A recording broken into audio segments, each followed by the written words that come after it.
A black man walks into a Manhattan skyscraper for a meeting only to be blocked by security and dismissed as a delivery guy. What they didn't know, he wasn't there to drop something off. He was there to take control. 12 floors up, a $15 million deal was about to collapse, and the CEO they tried to keep out was already holding the keys. Dear viewer, what you are about to witness is not just a story. It is a powerful testament to the quiet power and pursuit of justice in places most people ignore.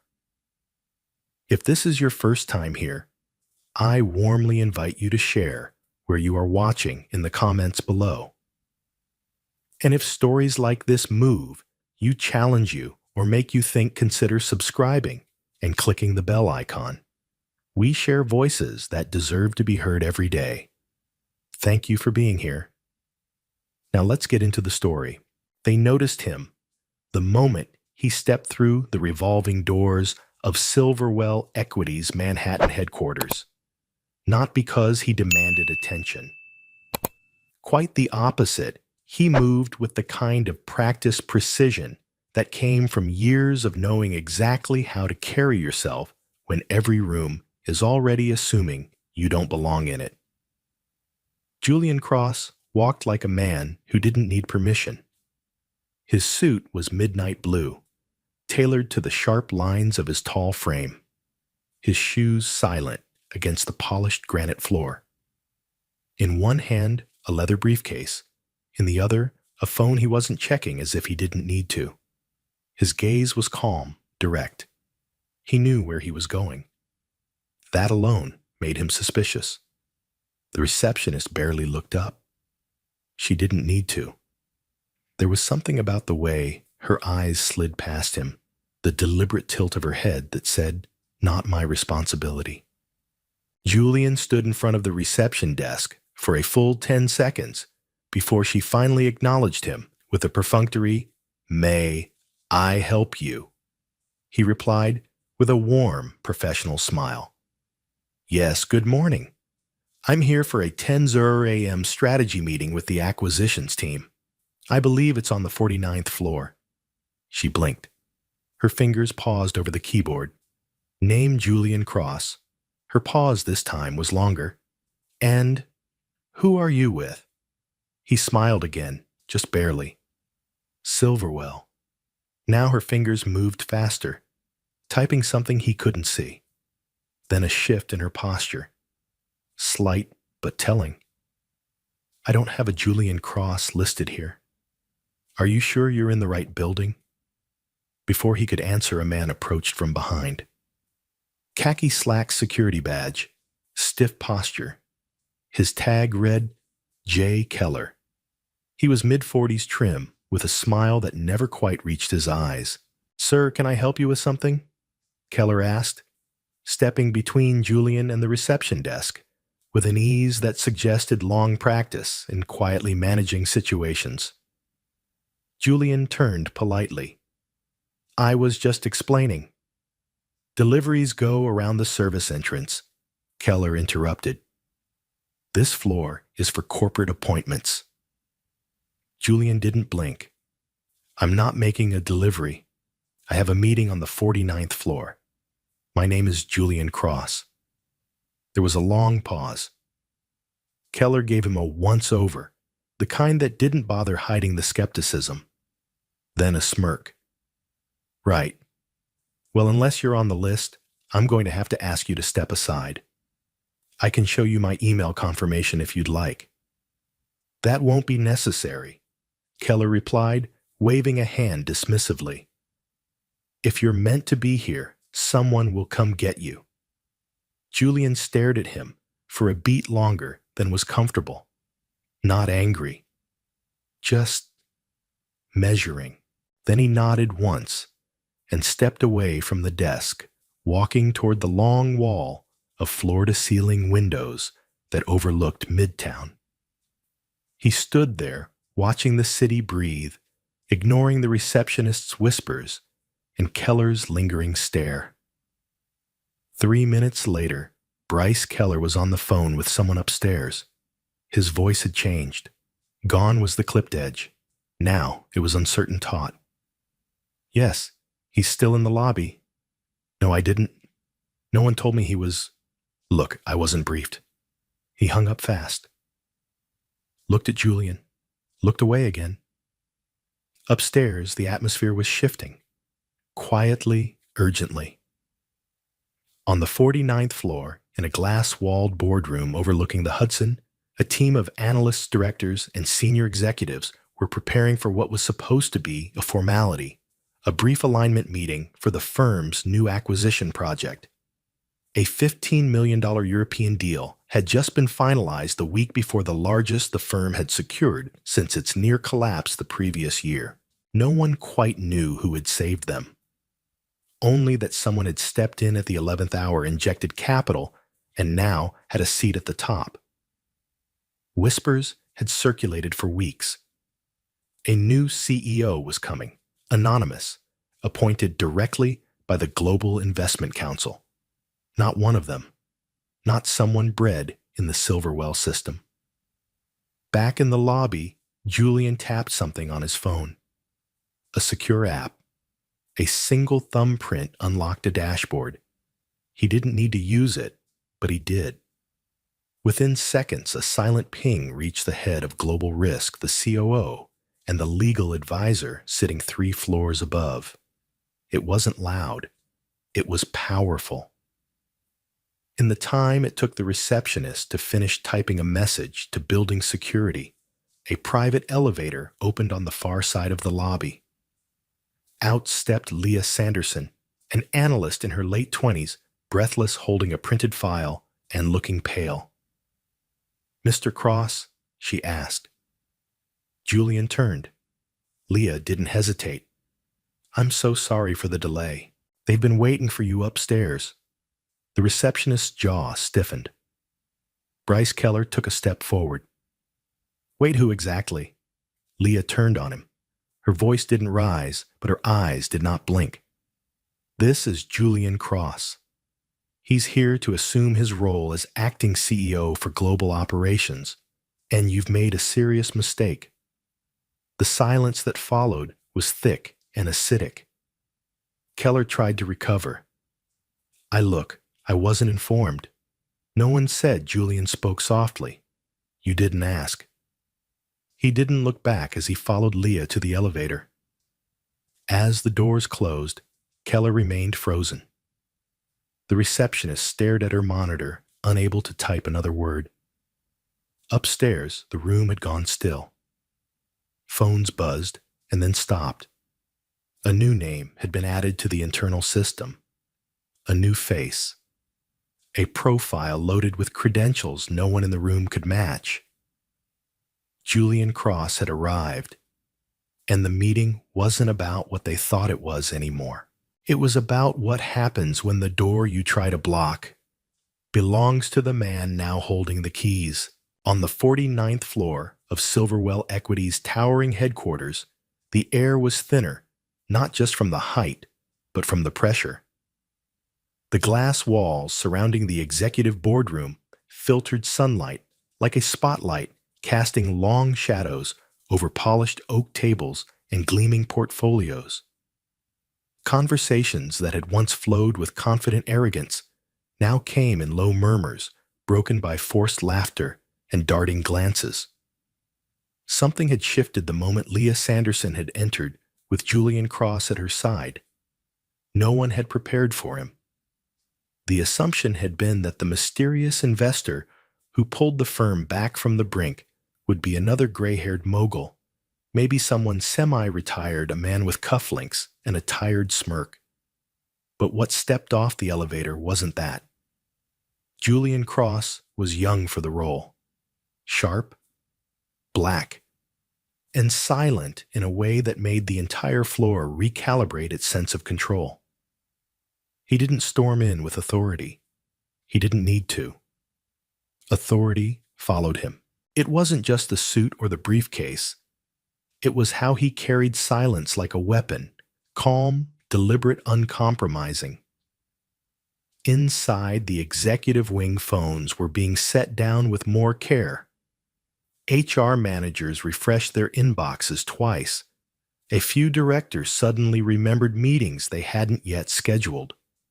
Word traveled fast in skyscrapers, but fear moved faster. By the time Julian reached the boardroom, the atmosphere had evolved from discomfort to calculation. Faces that once wore dismissive ease now braced for scrutiny. He didn't speak at first.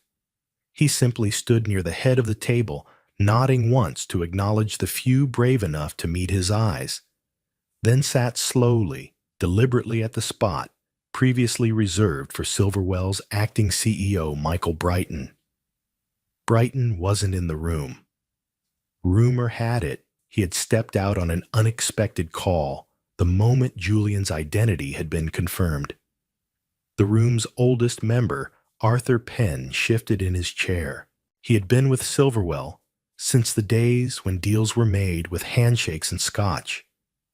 Now, he fiddled with his tablet, as if unsure how to turn it on.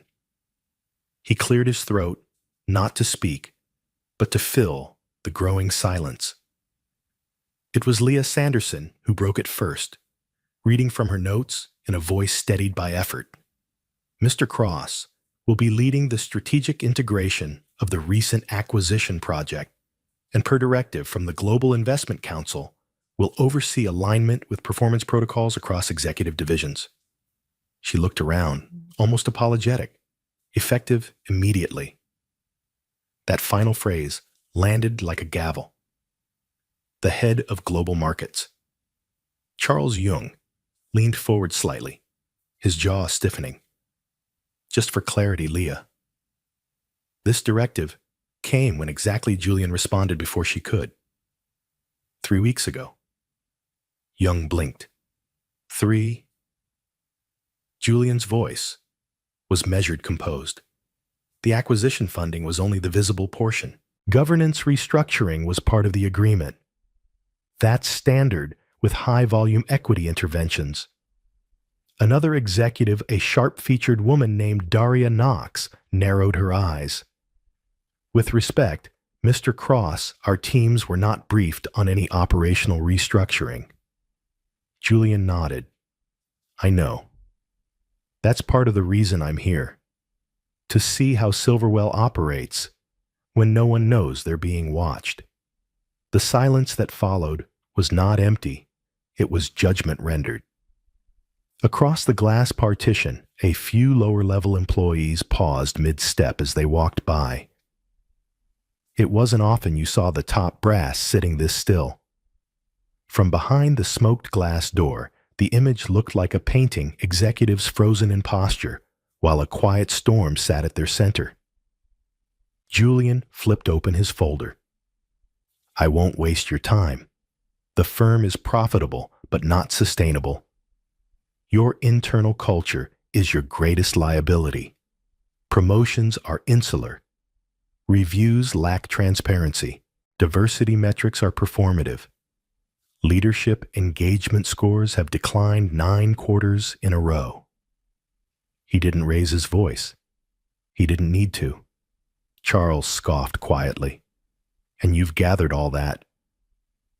From observing the lobby, Julian met his gaze. From observing the silence after I entered it. It was Leah who flinched, remembering how the receptionist wouldn't look up, how Keller had stepped in without question. But it wasn't just them. It was the people watching doing nothing. The ones who'd normalized exclusion behind glass walls. Julian continued, This isn't a lecture. This is notice. Every division head will receive a performance audit based on live data, not last quarter's reports. Anonymous staff feedback, HR filings, project delivery timelines, and documented patterns of bias in team assembly and resource allocation. Arthur Penn gave a weary smile, trying to ease the tone. Mr. Cross, I don't doubt your diligence, but surely you can understand that an outside voice stepping into our operations with such immediacy can create tension. Julian's answer was soft. I'm not stepping in. He looked around the table. "I'm stepping up." That phrasing confused them until he added, "As of this morning, my role is no longer advisory. I've been appointed acting CEO of Silverwell Equity, confirmed by the Board of Trustees, ratified by the Investment Council, and logged with the SEC." The oxygen seemed to thin. Leah handed out a copy of the signed order dated a full week earlier. Someone on the far end of the table muttered, "Jesus." Daria Knox leaned back, visibly rattled. "And Brighton?" Julian didn't answer. Not directly. Instead, he looked toward the window, where the skyline glittered behind reflection. "He'll have the opportunity to respond, but I suspect he already has." The message was clear. Brighton was gone. Whether he stepped aside or was pushed didn't matter now. Julian stood closing the folder. This company has everything it needs to rebuild, but not everyone who built it gets to stay. You'll find that out soon. And with that, he turned and walked out of the boardroom, leaving behind not silence this time, but motion phones pulled from pockets, files opened, whispers ignited. The man in the lobby was now the man above them. And the tower was no longer safe for the people who built it on silence. Julian Cross didn't ask for silence. He simply moved through it, and it made room. On the 50th floor, just above the boardroom, the air was still cold sterile. This was the executive data suite, a level of access known to few, and unlocked by even fewer. Until that day, only 3 people had clearance: Michael Brighton, the former CEO, Leah Sanderson as executive liaison, and Martin Dale, head of compliance. Now, the biometric scanner blinked green as Julian stepped forward alone. The moment the door clicked shut behind him, the room came alive with screens, floating dashboards, legal reports, flagged emails, data visualizations, pulsing with timelines and anomalies. Everything that had gone unseen by the public, unseen by most of the firm's own directors, was here. He scanned the activity logs. It had taken him 12 minutes from lobby to executive suite. In that time, 5 internal chat channels had erupted with coded panic. Phrases like, "Who cleared this?" and "not on today's briefing schedule" littered the archives. Someone from HR had tried to suspend his ID badge, denied by override. Greg Maddox, head of international accounts, had called Leah twice and left 2 voicemails she never answered. And Michael Brighton, had submitted a formal notice to legal transitional leave, pending clarification of executive scope. It was time-stamped 9/9/13 a.m. Julian smiled at the precision. Brighton didn't fight it. He vanished the moment he saw who was holding the briefcase. He tapped a screen, bringing up Silverwell's performance culture survey, one of those corporate gestures everyone ignored.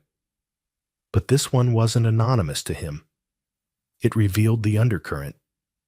Dozens of entries from junior staff described a system that rewarded familiarity over competence, image over insight.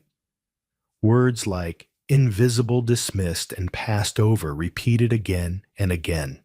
Even his name had appeared once before anyone knew who he really was. Julian Cross. The entry read, "Saw him in the lobby once.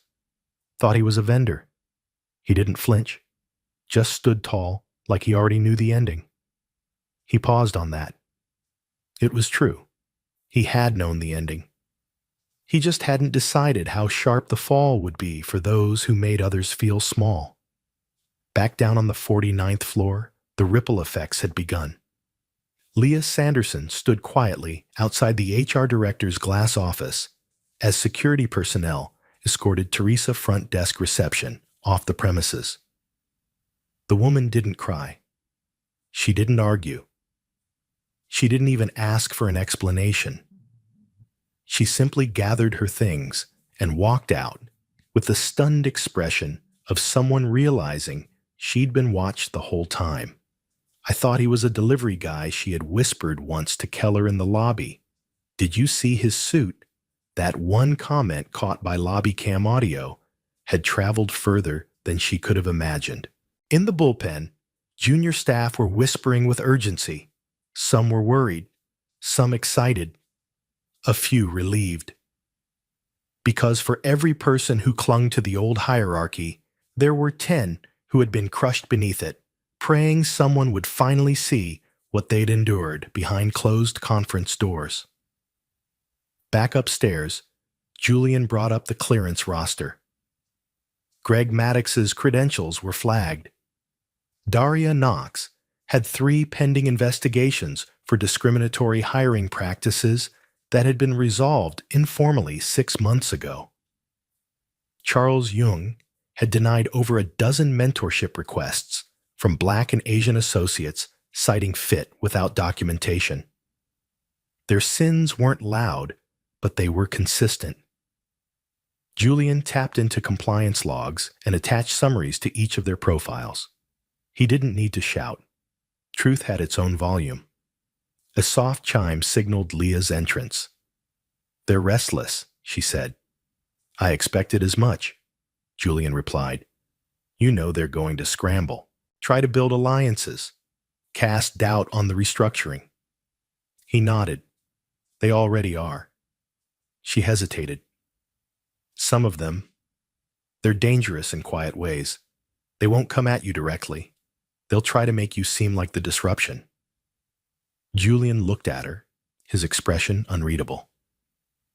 "Then we redefine what stability looks like." Leah exhaled slowly, then walked over to the display nearest the glass. "Do you want me to call a full assembly?" "Not yet." "Then what do we do?" Julian turned back toward the screen, where Brighton's access had already been revoked. "We wait." "For what?" "For the storm to arrive. So I can walk through it standing still." Downstairs in the building cafe, Bryce Keller was on his 3rd coffee and 2nd theory. "I'm telling you," he said to a fellow mid-level manager, "this is a phase play. Brighton's out, but Cross is a placeholder. They'll replace him by Q4. His voice carried just far enough for a nearby analyst, an introverted black woman named Janessa, who had seen Julian twice in 1 week and knew that placeholder wasn't the right word. She didn't interrupt, though. She didn't need to. She'd seen something in Julian's eyes no one at that table had. He wasn't here to play the game. He was here to rewrite the rules, and he had the keys. Greg Maddox had never felt more sure of himself than when he stepped into the executive conference room that morning. His silver cufflinks glinted in the light, and the tailored navy blazer sat on his shoulders like armor. Around the long mahogany table, department heads murmured in quiet anticipation, flipping through printed packets that detailed the proposed acquisition of Veritas Analytics. This deal had been 2 quarters in the making. Greg had fought for it, bullied legal sidestepped internal objections, and was now moments away from presenting it as his crowning achievement. He adjusted his lapel, cleared his throat, and began. Before we dive into projected earnings, let's acknowledge what this acquisition means. Market dominance, data supremacy, a foothold in the Asia-Pacific corridor. This is the deal that moves Silverwell from contender to king. The room nodded politely, but without enthusiasm. Even the most loyal lieutenants looked worn thin by months of rushed approvals and last-minute revisions. One executive, Charles Jung, stared blankly out the window. Others took notes with mechanical disinterest. Still, Greg pushed on, clicking through slides, drawing momentum from the sound of his own voice. That is, until the doors opened. Julian Cross entered with the same unassuming calm he'd carried since that morning, but now there was a difference. He wasn't carrying a briefcase. He wasn't wearing a badge. He wasn't being escorted. He walked like he had always belonged. A few heads turned. Greg's words stumbled, recovered, then faltered again. "Mr. Cross," he said, forcing a grin that didn't reach his eyes. "This is a confidential strategic advisory session Julian finished for him. I know. I scheduled it." The silence was immediate. A few eyebrows lifted. Daria Knox exchanged a quick look with Jung. Leah Sanderson entered behind Julian and took a seat without a word. That more than anything unsettled the room. Greg straightened. "Then perhaps you'd like to brief the team on your perspective?" Julian nodded. "I'll be brief. The Veritas acquisition won't proceed. A beat. Then two." Laughter escaped Greg, like a nervous tick. With all due respect, Greg began, "This isn't a theoretical pitch session. This deal is already approved by the M&A team. Legal has signed off, and the funding's been pulled," Julian said calmly. "Effective this morning." That stopped everything. Greg blinked. "Pulled by whom?" Julian didn't answer directly. Instead, he turned toward the projection screen. With a tap on the remote, the PowerPoint vanished. Replacing it was a new slide, one no one in that room had seen before. Silverwell Equity Executive Restructuring Timeline. Phase 2. Below it, in clean lettering, were the names of every person in the room. Alongside each name, a performance metric, a compliance score, a risk factor, and a note. Next to Greg's pending dismissal review, authority breach, cultural risk. Greg went cold. Julian spoke without raising his voice. This acquisition was never the priority. Stability was. And the board, our new board, agreed. What board? Greg snapped. The one chaired by Monica Lee Leah answered, speaking for the first time. As of last week, she assumed full oversight on behalf of international stakeholders. The restructuring authority came with her appointment. Greg turned to Charles, then to Daria, as if someone might object.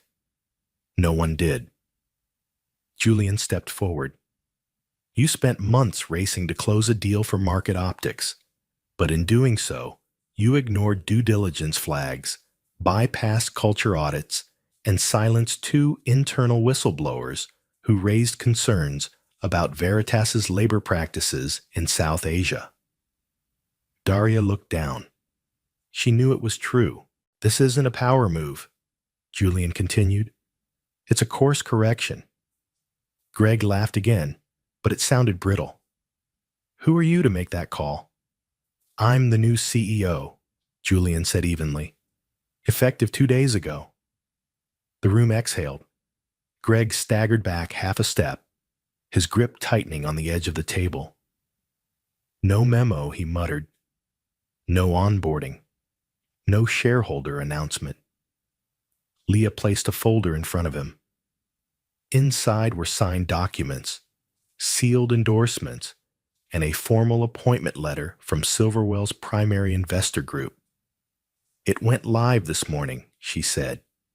"It just hadn't reached your inbox yet." Greg's eyes moved rapidly across the page. His mouth opened to protest, but there was no ground left to stand on. Julian didn't gloat. He simply folded his hands in front of him and said, "This company's future isn't defined by who speaks the loudest in this room. It's defined by who's still willing to listen." The conference room fell silent again, but this time, the quiet was different. It wasn't stunned. It was sobered. Around the table, people weren't thinking about Veritas anymore. They were thinking about emails they'd ignored, comments they'd made, decisions they'd waved through without question. Julian continued, "I know what it means to be dismissed before you've even spoken. To have the color of your skin judged louder than the credentials in your hand. I won't let this company continue to mirror the world's worst habits, not while I'm here." No one interrupted. He looked directly at Greg. The deal has already closed, but not the one you thought. The deal was always about who gets to define leadership. And that negotiation, that ended the moment I walked through the lobby. Greg sat suddenly small in the leather chair that had once made him feel invincible. Julian turned to the rest of the room. You can stay. You can adapt. You can lead. But you will lead differently. And with that, he walked out. No mic drop. No applause. Just the sound of a man reclaiming what was already his. When Julian Cross stepped back into the elevator after dismantling the illusion of control in that boardroom, he didn't feel triumphant. He didn't feel vindicated. What filled his chest was something slower, heavier, a kind of responsibility that extended beyond the titles, beyond the corner office. This wasn't just about exposing Greg Maddox or pulling the brakes on a reckless acquisition. This was about reclaiming a culture that had been quietly bleeding out behind glass walls for years. Word of what had happened traveled fast. Not in loud declarations or press releases, but in the subdued rhythm of internal Slack messages, hushed hallway conversations, and glances exchanged between employees who had long learned to survive by staying quiet. For the first time, the silence inside Silverwell wasn't one of fear, it was one of reckoning. Julian didn't take the executive suite on the 38th floor. Instead, he set up a temporary desk in the open collaborative area 2 floors down, where the product teams worked side by side. He answered his own emails, poured his own coffee, and left his door when there was one open. His first week as CEO wasn't filled with press meetings or brand statements. It was filled with listening. He visited the customer support floor and asked reps what tools they lacked. He sat in on dev sprints with engineers and took handwritten notes. He pulled junior analysts into meetings with VPs, not as tokens, but as voices that mattered. The shift wasn't loud, it wasn't glamorous, but it was unmistakable. What surprised many wasn't how Julian led, but who he chose to bring into leadership with him.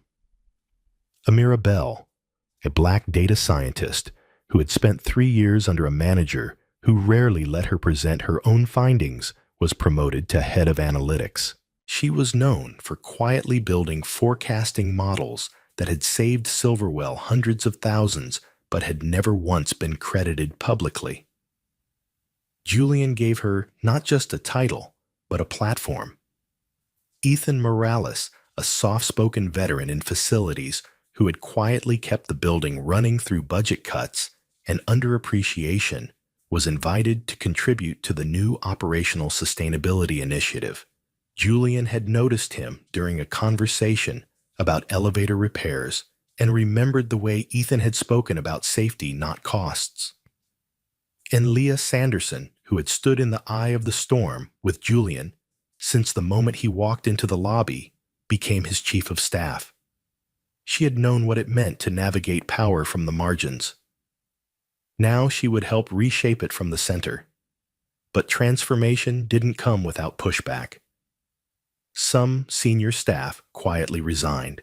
A few tried to undermine the process through passive resistance, delaying responses, questioning Julian's methods in hushed tones. But the message became clear when performance evaluations were tied not just to revenue, but to impact, not just to KPIs, but to conduct. Months passed. The office culture began to shift in tangible ways. Anonymous surveys showed dramatic upticks in psychological safety scores. Attrition rates dropped. Cross-department mentorships flourished. The HR department, once seen as a performative arm of risk control, became a trusted space for mediation and development. And the company, despite pausing the Veritas acquisition, exceeded quarterly revenue projections by 12%. It wasn't because of magic. It was because of alignment. Julian didn't change the industry overnight.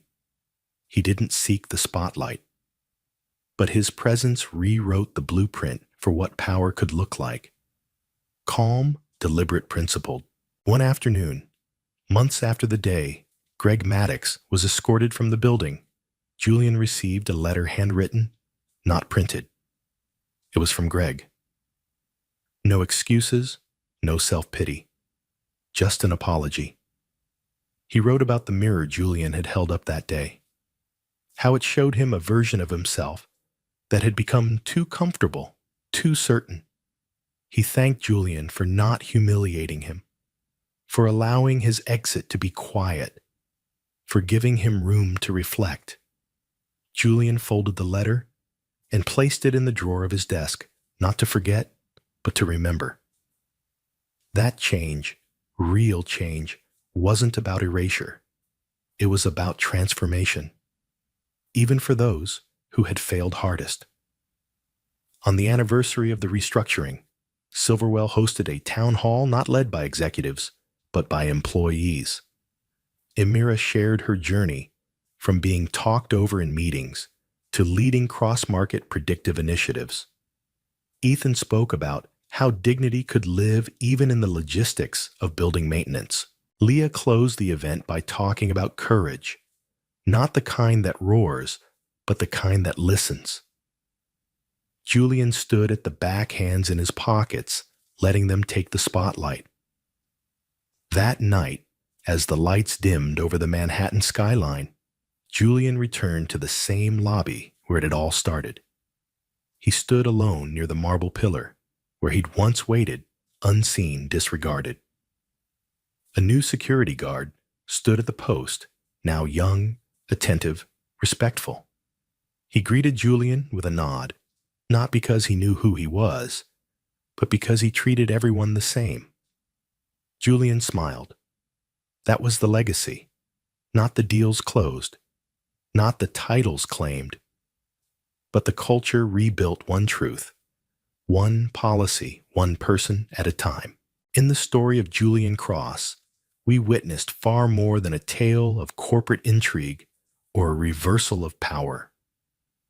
What unfolded was a masterclass in restraint, integrity, and the quiet revolutionary strength of presence. From the moment he stepped into Silverwell Equity's marble lobby, mistaken for anything but what he was, a black man in a tailored suit, daring to exist where others thought he didn't belong, Julian wasn't just fighting for acknowledgement. He was holding a mirror to a culture that had long operated on unspoken codes and unchecked assumptions. What made Julian's story resonate wasn't his title or authority. It was how he wielded both. He didn't raise his voice in retaliation. He didn't retaliate with ego. He watched, he listened, and when it was time, he acted with precision.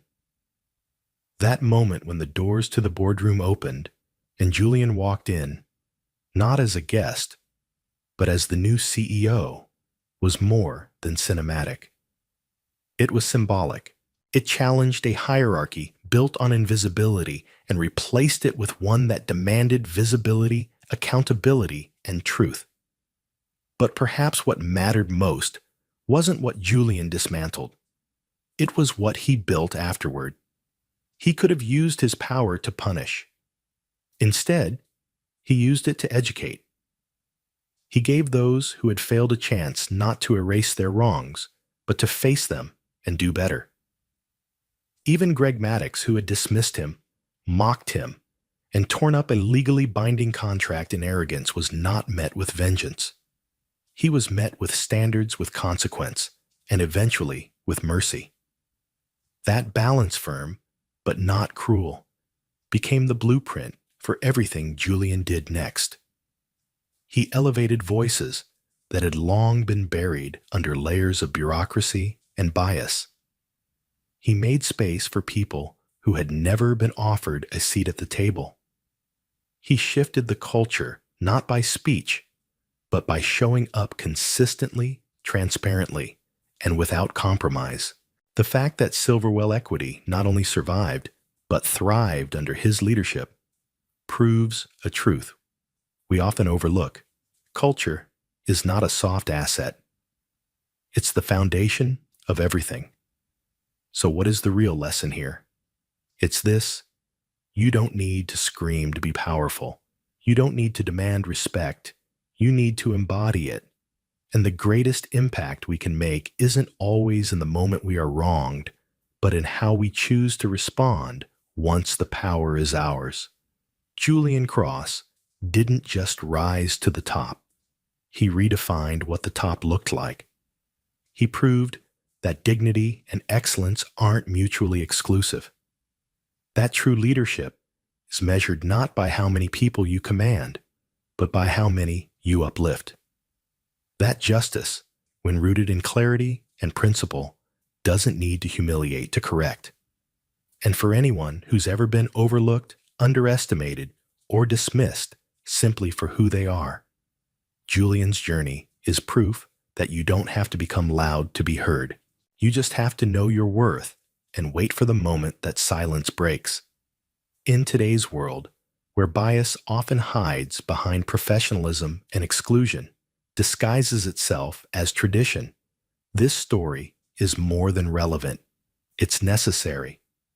We are all part of systems in our workplaces, communities, families. And in those systems, we have choices. Will we allow assumptions to speak louder than merit? Or will we use our voice, however small or large, to challenge what no longer serves us? Whether you are someone navigating the margins or someone in a position to open doors for others, the challenge is the same: lead with intention, see people fully, and never forget that humility and power can and should coexist. Thank you for following Julian's story, a story not just about what was revealed, but what was rebuilt. If it made you reflect, if it made you feel seen, if it made you rethink what leadership looks like, then we invite you to stay connected.